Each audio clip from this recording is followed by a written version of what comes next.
The error was discovered later than it should have been, and earlier than it could have been fixed. Somewhere in the chain of communication between the booking agency and the venue, and the promotional material that had gone out in advance of the show, a name had been replaced with a different name, or a date had been assigned to the wrong comedian, or some other administrative failure had produced a situation in which the audience that arrived at the venue that night had been told they were coming to see someone who was not going to be there. The venue had realized this. The venue had also realized, by the time it was realized, that the realization was too late to produce a remedy, too late to contact the audience in advance, too late to replace the booking, too late to do anything except manage the situation that existed rather than the situation that should have existed. The comedian who was in the building was Katt Williams. He was there because his name was on the booking. He was in the building with the expectation of performing, and a venue had confirmed the booking, and he was there, coat off, in the way that a performer is when they have arrived and are preparing to do what they came to do. What happens in those situations, when the booking error becomes undeniable and the performer is already in the building and the audience is already on its way, is usually a conversation between the venue and the performer. The kind of conversation that both parties approach with the mutual understanding that something has gone wrong in a way that no one in the room is entirely responsible for, and that the practical question is how to proceed. The practical question in this case had a straightforward answer on paper. Announce the error to the audience when they arrived, apologize for the inconvenience, offer refunds, and send Katt Williams home with a kill fee and a rescheduled booking. This is the answer that the booking system has developed for situations like this one. It is a reasonable answer. It protects the audience from a night they didn't choose. It protects the venue from the particular resentment that a disappointed crowd can produce. It was not the answer Katt Williams proposed. Katt Williams walked onto a stage that had been built for someone else, in a room that had come for someone else, carrying material that had been prepared for a Katt Williams show rather than for this particular combination of circumstances. The opening of the set had to account for the room as it actually was, smaller than a sold-out crowd, self-selected by the decision to stay, aware of its own unusual situation in a way that a normal audience never is. What the people in the room have described, the ones who have told the story in the years since, in the particular way that people tell stories about nights that turned out differently than they expected, is an opening that acknowledged the situation without dwelling on it. Not an apology, not an extended acknowledgement of the booking error as the frame for everything that followed, a brief, direct recognition of the room's unusual relationship to the evening, treated not as the subject of the set, but as the starting condition that the set was going to work with and move past. What followed the opening was a set that, by the accounts of the people who stayed to see it, was different in quality from the kind of set that a correctly booked show produces. Not better in the technical sense. The material was the material, the craft was the craft, the voice was the voice. Different in the sense that the room's unusual openness produced an unusual responsiveness. People who had come with no particular expectations of what Katt Williams was going to do had no particular framework for what counted as surprising or expected. Every bit landed in a room that hadn't been prepared to receive it in any specific way, which meant that every bit that worked purely on its own terms, rather than in relation to any prior expectation.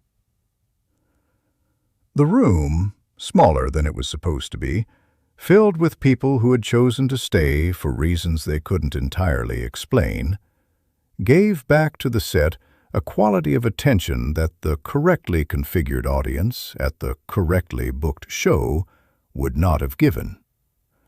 Not more generous exactly, more present, more genuinely in the room rather than in the version of the room they had expected to be in. What Katt Williams proposed, and what the venue, after a conversation that the venue manager has described as brief but direct, agreed to, was to perform the show.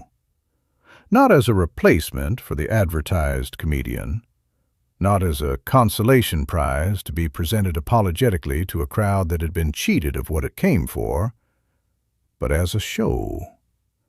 As a performance by a comedian who was in the building and prepared and willing to work, offered to a room that had come for something else, and was now being offered something different. The audience was informed before the show began. The venue explained the error, acknowledged what had happened, and gave the crowd the option that the crowd in situations like this always deserves. Refunds, available at the door, no questions asked. Some people left.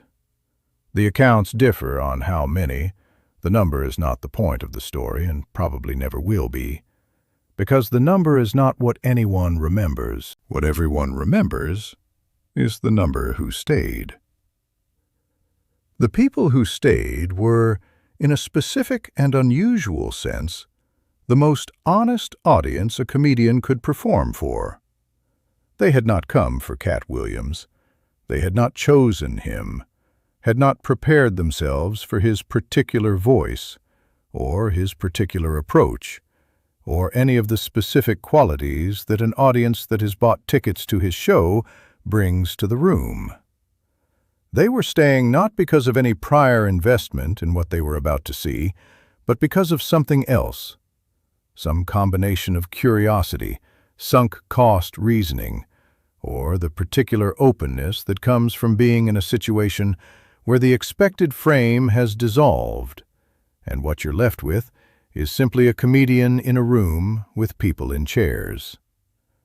That openness is rare. It is the openness that an audience has before it knows what it's supposed to be an audience for, before the expectations are set, before the frame is established, before the room has been told what shape the evening is going to take.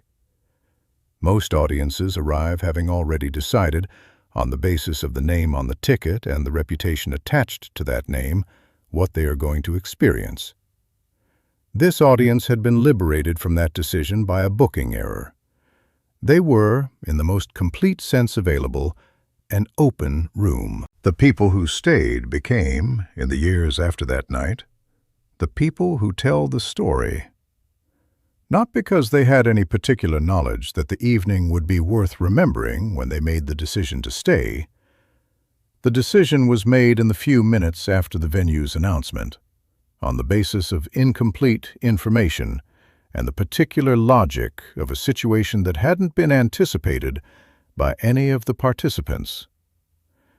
They stayed for whatever reasons people stay, and the evening gave them something to carry. What it gave them was specific. It was not simply a good show, though by most accounts the show was good. It was the experience of being in a room where the usual conditions had been removed, and what remained was only the relationship between a comedian and the people who had chosen to be there. No expectation, no pre-sold enthusiasm, no reputation preceding the performer into the room in a way that did some of the work before the performer arrived at the microphone. Just a stage and a comedian, and the people who had decided that whatever was going to happen was worth seeing. What the night revealed about Katt Williams is not something his larger career needed the night to reveal. His later work provided ample evidence for all of it.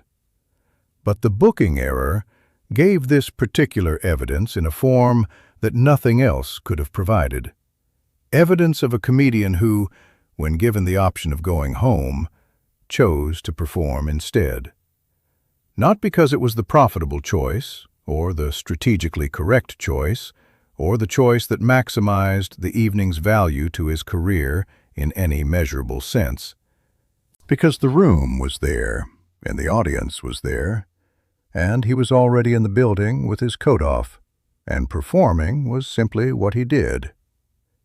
That's the part of the story most people never heard. Not the sold-out tours, not the shows where everything was arranged correctly from the beginning, not the nights when the name on the door was the right name and the audience had come for exactly what they were going to get. A booking error. A smaller room than expected. A crowd that had come for someone else and stayed anyway. And a comedian who performed for them as though the room had always been his, because once he was in it, it was.